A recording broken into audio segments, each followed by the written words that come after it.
مولاي صل وسلم دائما أبدا. الحمد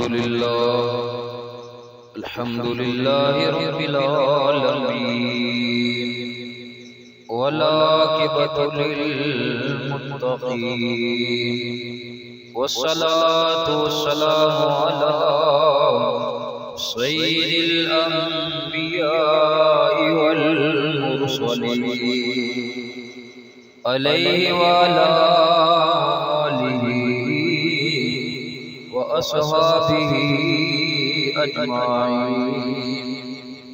أما بعد فأعوذ بالله من الشيطان الرجيم. بسم الله الرحمن الرحيم.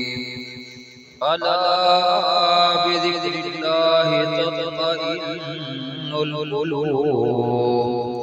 صدق الله مولانا العظيم وصدق رسوله النبي الكريم الأمين. ونحن على ذلك لمن الشاهدين والشاكرين والحمد لله رب العالمين. قال الله تبارك وتعالى في القرآن المجيد والفرقان الحميد في شان حبيبه. إن الله وملائكته يصلون على النبي يا أيها الذين آمنوا صلوا عليه وسلموا تسليما. بڑی محبت سے درود پڑھی. اللہم صلی علی سیدنا ومولانا وملجانا ومأوانا محمد وبارک وسلم وصلی علیہ.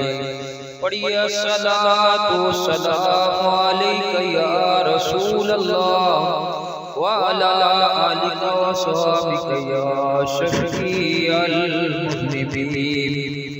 صلاۃ وسلام علیک یا رسول اللہ وعلى آلك وصحبك يا جد الحسن والحسين. بلغ العلا بكماله كشف الدجى بجماله حسنت جميع خصاله. صلوا عليه وآله یا صاحب الجمال ویا سید البشر. من وجهك المنیر لقد نور القمر. لا يمكن الثناء كما كان حقه بعد الخدا بزرگ توئی قصہ مختصر. خالق کائنات پاک پروردگار عالم اللہ وحدہ لا شریک کا کرم ہے، اس کا فضل ہے، اس کا شکر ادا کرتے ہیں. اس نے ہمیں قرآن پاک کی تلاوت کی توفیق عطا فرمائی. نبی پاک صلی اللہ علیہ وآلہ وسلم کی بارگاہ عالیہ کے اندر درود و سلام نذرانہ پیش کرنے کی توفیق عطا فرمائی. خالق کائنات پاک پروردگار عالم اللہ وحدہ لا شریک نے قرآن مجید فرقان حمید میں ارشاد فرمایا. اللہ تعالیٰ نے ارشاد فرمایا الا بذکر اللہ تطمئن القلوب. خبردار اللہ تبارک و تعالیٰ کے ذکر سے دلوں کو سکون ملتا ہے. اب دیکھیں اللہ تبارک و تعالیٰ نے قرآن مجید فرقان حمید میں اعلان فرما دیا. اللہ تبارک و تعالیٰ نے یہ اعلان کر دیا کہ دلوں کو سکون جو ہے اللہ تبارک و تعالیٰ کے ذکر سے ملے گا. مسلم شریف میں ہے کہ جو گھر اللہ تبارک و تعالیٰ کے ذکر سے آباد ہے وہ زندہ ہے، اور جو گھر اس کے ذکر سے خالی ہے وہ مردہ ہے. گھر سے مراد مومن کا دل ہے، خوش بخت ہے وہ جس نے اس کو آباد کر رکھا ہے، آباد ہے وہ دل جس میں تمہاری یاد ہے، آباد ہے وہ دل جس میں تمہاری یاد ہے، جو یاد سے غافل ہوا ویران ہے برباد ہے، جو یاد سے غافل ہوا ویران ہے برباد ہے۔ حضور نبی کریم علیہ السلام نے صحابہ کرام علیہ رضوان سے ارشاد فرمایا، کیا میں تمہیں ایسے اچھے اعمال کی خبر نہ دوں جو تمہارے رب کے نزدیک بہت پاکیزہ ہے اور وہ تمہارے درجات کو بلند کرے، تمہارے سونا چاندی کے خیرات کرنے سے بہتر ہو، تمہارا دشمنوں سے جہاد کرنا، ان کی گردنیں مارنا یا وہ تمہاری گردنیں مارے، اس سے بھی بہتر ہے۔ اس پر صحابہ کرام علیہ رضوان نے نبی کریم علیہ السلام کی بارگاہ عالیہ کے اندر عرض کیا، یا رسول اللہ، یا حبیب اللہ، ہاں بتائیے وہ کون سا عمل ہے؟ تو اللہ تبارک و تعالیٰ کے لاڈلے حبیب علیہ السلام نے ارشاد فرمایا، قال ذکر اللہ، فرمایا وہ اللہ تعالیٰ کا ذکر ہے، جو اللہ تعالیٰ کا ذکر کرتا ہے اللہ تبارک و تعالیٰ اس کو یہ عظمتیں اور یہ شانیں اور یہ مرتبہ اور مقام عطا فرماتا ہے۔ ترمذی شریف کے اندر اور ابن ماجہ شریف کے اندر اور مشکات شریف کے اندر صفحہ 198 کے اندر یہ حدیث موجود ہے۔ حضرت عبداللہ رضی اللہ تعالی عنہ سے روایت ہے کہ ایک عرابی حضور نبی کریم علیہ السلام کی خدمت اقدس میں حاضر ہو کر عرض کرنے لگا، لوگوں میں سے اچھا شخص کون ہے؟ نبی کریم علیہ السلام کی بارگاہ عالیہ کے اندر عرض کیا، یا رسول اللہ، یا حبیب اللہ، لوگوں میں سے اچھا شخص کون ہے؟ حضور نبی کریم علیہ السلام نے ارشاد فرمایا، بس فرمایا خوش بختی ہے ان کو جن کی عمر لمبی ہو اور اعمال اچھے ہو۔ اس پر اعرابی نے عرض کیا، یا رسول اللہ، یا حبیب اللہ، کون سا عمل افضل ہے؟ اللہ تعالیٰ کے لاڈلے حبیب علیہ السلام نے ارشاد فرمایا کہ تو دنیا کو اس حال میں چھوڑے کہ جب کہ تیری زبان اللہ تعالیٰ کے ذکر سے تر ہو۔ بندہ اس حال میں دنیا کو چھوڑے کہ اس کی زبان جو ہے اللہ تبارک تعالیٰ کے ذکر سے تر ہو۔ ترمذی شریف کے اندر اور مشکات شریف کے اندر یہ حدیث موجود ہے۔ تر لکڑی کو آگ نہیں جلاتی، جو لکڑی تر ہوتی ہے اس کو آگ نہیں جلاتی، اللہ کے ذکر سے تر زبان کو دوزخ کی آگ نہ جلا سکے گی۔ سیدنا انس رضی اللہ تعالی عنہ سے روایت ہے کہ حضور نبی کریم علیہ السلام نے ارشاد فرمایا، جب تم جنت کی کیاریوں میں سے گزرو اس میں سے کچھ لے لیا کرو۔ عرض کیا گیا، جنت کی کیاریاں کیا ہیں؟ فرمایا ذکر کے حلقے، جہاں اللہ تبارک و تعالیٰ کے ذکر کے حلقے ہوں تو وہاں بیٹھ کے اللہ اللہ کر دینا چاہیے۔ جہاں اللہ اللہ ہو رہی ہو، اللہ تعالیٰ کے ذکر کے حلقے ہوں، وہ جنت کی کیاریاں ہیں۔ حضور نبی کریم علیہ السلام کا ارشاد گرامی ہے کہ اللہ تبارک و تعالیٰ فرماتا ہے کہ مجھے دنیا میں 3 چیزوں سے محبت ہے۔ سبحان اللہ، بڑی محبت سے سماعت کیجئے گا کہ حضور نبی کریم علیہ السلام کا ارشاد گرامی ہے کہ اللہ تعالیٰ ارشاد فرماتا ہے کہ مجھے دنیا میں 3 چیزوں سے محبت ہے، ذکر کرنے والی زبان، شکر کرنے والا دل اور بلاؤں پر صبر کرنے والا جسم۔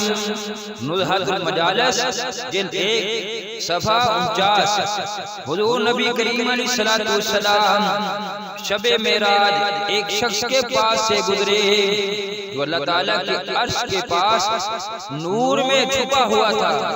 حضور نبی کریم علیہ الصلوۃ والسلام نے حضرت جبریل امین سے پوچھا کیا یہ فرشتہ ہے؟ عرض کیا گیا نہیں۔ پھر ارشاد فرمایا کہ کیا یہ کوئی نبی ہے؟ جبریل علیہ السلام نے عرض کیا نہیں۔ فرمایا پھر یہ کون ہے؟ تو حضرت جبریل علیہ السلام نے عرض کیا یہ وہ آدمی ہے کہ دنیا میں جس کی زبان اللہ تعالیٰ کے ذکر سے تر رہتی تھی اور اس کا دل مسجدوں میں معلق رہتا تھا۔ نزہۃ المجالس کے اندر صفحہ 49 جلد 1 یہ حدیث موجود ہے۔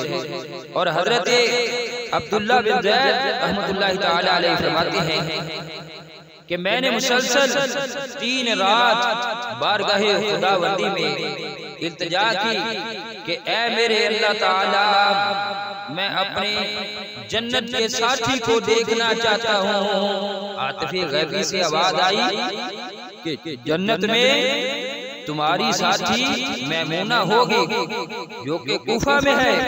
حضرت عبداللہ رحمۃ اللہ تعالی علیہ فرماتے ہیں کہ میں میمونہ کو ملنے کے لیے کوفہ پہنچا تو لوگوں نے بتایا کہ میمونہ جنگل میں بکریاں چرایا کرتی ہے۔ چنانچہ جنگل میں پہنچا تو ایک عجیب منظر دیکھا۔ میمونہ ایک درخت کے نیچے نماز پڑھ رہی تھی اور اس کی بکریاں جنگل میں چر رہی تھی اور بھیڑیے اس کی رکھوالی کر رہے تھے۔ میں میمونہ ولیہ کے قریب بیٹھ گیا۔ جب وہ نماز سے فارغ ہوئی تو میں نے انہیں سلام کیا تو میمونہ نے کہا اے عبداللہ ہماری تمہاری ملاقات جنت میں ہوگی یہاں نہیں۔ میں نے پوچھا اے میمونہ میرا نام تمہیں کس نے بتایا؟ تو میمونہ نے کہا جس نے تمہیں ہمارا پتہ بتایا۔ پھر حضرت عبداللہ نے کہا بھیڑیے اور بکریوں میں صلح کب سے ہو گئی؟ تو میمونہ نے کہا جب سے ہم نے اللہ سے صلح کر لی ہے ہماری بکریوں نے بھی بھیڑیوں سے صلح کر لی ہے۔ سیدنا جبریل علیہ السلام مقام سدرہ پر جلوہ گر تھے۔ اچانک بارگاہ خداوندی سے صدا آئی لبیک یا عبدی، اے میرے بندے میں حاضر ہوں۔ حضرت شیخ عطار رحمت اللہ تعالی علیہ اس کی ترجمانی کرتے ہیں کہ حضرت جبریل علیہ السلام نے آواز سنی تو خیال آیا کہ کتنا خوش وقت ہے وہ شخص جس کو اللہ تبارک و تعالی یہ آواز دے رہا ہے۔ یہ خیال آنا تھا کہ اس نیک وقت کی زیارت کا شوق دل میں اٹھا۔ سدرہ سے پرواز کی، بیت اللہ شریف میں پہنچے، مساجد میں دیکھا، بیت المقدس میں دیکھا، مگر اس بندے کو کہیں بھی نہ پایا۔ اللہ رب العزت نے حضرت جبریل علیہ السلام سے فرمایا اے جبریل جس میرے بندے کو تو مسجدوں اور مقدس مقامات پر تلاش کر رہا ہے وہ تجھے وہاں نہیں ملے گا۔ مولا کریم تو پھر ارشاد فرما وہ تیرا خاص بندہ کہاں ہے جسے تو نے لبیک یا عبدی فرمایا ہے؟ فرمایا جبریل اگر تو میرے اس بندے کو دیکھنا چاہتا ہے تو ہندوستان کے فلاں خانہ میں دیکھ سکتا ہے۔ عرض کیا ہے میرے مولا بت خانے میں تیرے بندے کا کیا کام؟ فرمایا جبریل وہ بت پرست تھا، اس نے بت کے آگے سر جھکا کر لا تعداد مرتبہ اس سے فریاد کی مگر اس نے کوئی جواب نہ دیا۔ پتھر کب بول سکتا تھا؟ آخر اس کی زبان سے یہ نکلا یا سمادی، تو میں نے اس کے جواب میں فرمایا لبیک یا عبدی۔ اے جبریل امین وہ شخص اگر ہمارے دروازہ اقدس سے بھی مایوس لوٹتا تو ہمیں اور بت میں کیا فرق ہوتا؟ سامعین محترم جو شخص اللہ تبارک و تعالیٰ کو یاد کرتا ہے اللہ تبارک و تعالیٰ بھی اس کو یاد کرتا ہے اور اس کی مراد کو پورا فرماتا ہے۔ حضرت زلیخا رضی اللہ تعالی عنہ کو حضرت یوسف علیہ السلام سے محبت تھی، مگر وہ پرستش ایک بت کی کیا کرتی تھی۔ حب یوسف میں اس نے اپنا تن من دن سب کچھ قربان کر دیا تھا، پھر نہ تخت رہا نہ تاج رہا۔ محبت یوسف علیہ السلام نے اسے فقیر بے نوا بنا دیا تھا۔ وہ دن رات اپنے گھر میں بت کے سامنے سجدہ ریز ہوتی، اسے پکارتی، اس کے آگے فریاد کرتی، اے میرے الہ، اے میرے بت، مجھے یوسف سے ملا دے۔ اس کا رونا دھونا دیکھ کر جبریل علیہ السلام نے ترس کھا کر بارگاہ خداوندی میں عرض کی، اے اللہ تعالیٰ، اس عورت نے تیرے پیارے نبی کی محبت میں سب کچھ قربان کر دیا ہے، مولا کریم اسے یوسف علیہ السلام کا نکاح عطا فرما دے۔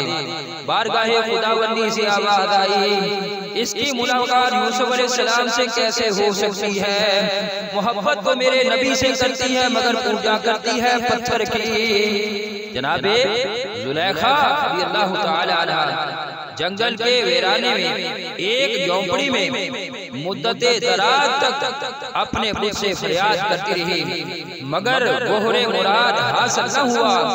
آخر ایک روز غصے میں آ گئی، بت کو توڑ ڈالا اور اللہ تعالیٰ کی بارگاہ میں سجدہ ریز ہو کر عرض کرنے لگی۔ اللہ تعالیٰ کی بارگاہ عالیہ کے اندر سجدہ ریز کرنے لگی اور عرض کرنے لگی، اے خالق یوسف علیہ السلام، تو ہی سچا ہے، تیری ہی بارگاہ سے دکھیوں کے دکھ دور ہوتے ہیں، تو ہی دعاؤں کو قبول کرنے والا ہے، تیرا ہی در بے قصوں کا سہارا ہے، تیری ہی رحمت اجڑے ہوئے چمن میں بہار لا سکتی ہے، تیرے ہی آستانے کرم سے میری بگڑی بن سکتی ہے۔ مولا، تجھے تیری شان رحمت کا واسطہ دیتی ہوں، مجھے یوسف علیہ السلام کو ملا دے۔ ادھر زلیخا رضی اللہ تعالی عنہ نے بارگاہ خداوندی میں فریاد لگائی، ادھر یوسف علیہ السلام کی سواری جو ہے زلیخا کی کٹیا پر آئی۔ حضرت جبریل علیہ السلام اللہ تعالیٰ کا حکم لے کر آ گئے، اے یوسف علیہ السلام، آج جناب زلیخا کو دیدار کرائے بغیر نہ جانا۔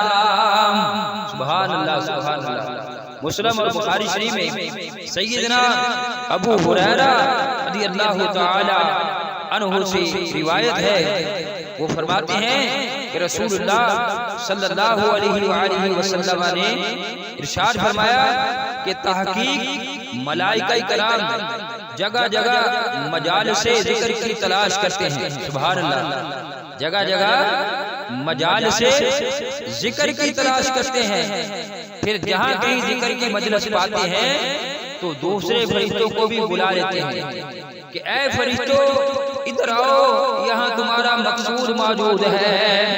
پھر وہ سب کے سب زمین سے آسمان تک جمع ہو کر اپنے پروں سے اس مجلس پر سایہ کرتے ہیں، پھر آخر تک اس مجلس کو گھیرے میں لے لیتے ہیں اور ذکر الہی سنتے ہیں۔ پھر جب مجلس اختتام پذیر ہوتی ہے تو آسمان کی طرف چلے جاتے ہیں، اللہ تعالیٰ کی بارگاہ سے ارشاد ہوتا ہے، اے فرشتوں بتاؤ کہاں سے آئے ہو؟ ملائکہ عرض کرتے ہیں، اے اللہ تعالیٰ، تیرے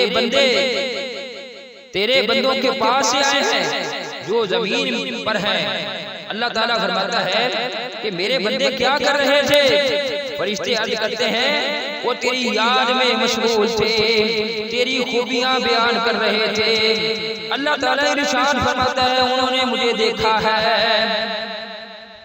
جو میری تعریف کر رہے ہیں۔ فرشتے عرض کرتے ہیں، مولا کریم، انہوں نے تجھے نہیں دیکھا۔ اللہ تبارک تعالیٰ فرشتوں سے ارشاد فرماتا ہے، اگر وہ مجھے دیکھ لیں تو پھر ان کا کیا حال ہو۔ فرشتے عرض کرتے ہیں پھر تو وہ اور بھی تجھے زیادہ یاد کرے۔ اللہ تعالیٰ ارشاد فرماتا ہے اے فرشتوں گواہ ہو جاؤ انی غفرت لہم۔ بخاری مسلم کے اندر حدیث موجود ہے کہ میں نے انہیں بخش دیا۔ سبحان اللہ سبحان اللہ۔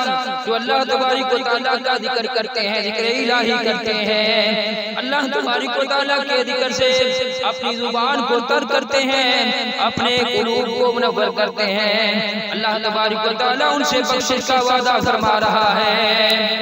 ایک فرشتے نے عرض کی اے اللہ اس مجلس سے ذکر میں بیٹھنے والوں کے پاس سے ایک شخص ادھر سے گزرتا ہوا ان کے پاس بیٹھ گیا جو کہ بڑا گناہگار تھا۔ اللہ تعالیٰ نے فرمایا میں نے اسے بھی بخش دیا۔ سبحان اللہ۔ اس لیے کہ ان کی مجلس میں بیٹھنے والا بدبخت نہیں ہو سکتا۔ سبحان اللہ سبحان اللہ۔ دنیا سے نہ دولت سے نہ در آباد کرنے سے، دنیا سے نہ دولت سے نہ در آباد کرنے سے، تسلی دل کو ہوتی ہے خدا کو یاد کرنے سے، تسلی دل کو ہوتی ہے خدا کو یاد کرنے سے۔ اللہ تبارک و تعالی ہمیں زیادہ سے زیادہ رب کریم کا ذکر پاک کرنے کی توفیق عطا فرمائے۔ ذکر کے حلقے جو ہیں ان کے اندر بیٹھ کر ذکر پاک کرنے کی توفیق عطا فرمائے، اور اسی لیے جب ذکر کے حلقے لگتے ہیں سبحان اللہ سبحان اللہ تو آوازیں بلند ہوتی ہیں سبحان اللہ، اور کئی محبت سے آہستہ آہستہ اور کئی بڑی عقیدت سے اللہ تبارک و تعالیٰ کا ذکر کر رہے ہوتے ہیں سبحان اللہ۔ تو اللہ تبارک و تعالیٰ ہمیں حضور علیہ السلام کے صدقے سے اللہ تبارک و تعالیٰ ہمارے تمام صغیرہ کبیرہ گناہوں کو معاف فرمائے، غلطیاں کوتاہیاں معاف فرمائے، آقا علیہ السلام کی زیارت، آقا علیہ السلام کی شفاعت نصیب فرمائے۔ اللہ تبارک و تعالیٰ ہمارے کاروبار جان و مال عزت و اولاد کے اندر دن دگنی رات چوگنی ترقی عطا فرمائے، شر شیطان شر ظالمہ شر دشمنہ محفوظ فرمائے۔ حضور علیہ السلام کے صدقے سے اہل حق کے ساتھ رہ کر ہمیں زندگی گزارنے کی توفیق نصیب فرمائے۔ اللہ تبارک و تعالیٰ ہمارے والدین کی بخشش فرمائے۔ آج سے لے کر آدم علیہ السلام تک جتنے بھی مسلمین مسلمات مومنین مومنات وفات پا چکے ہیں اللہ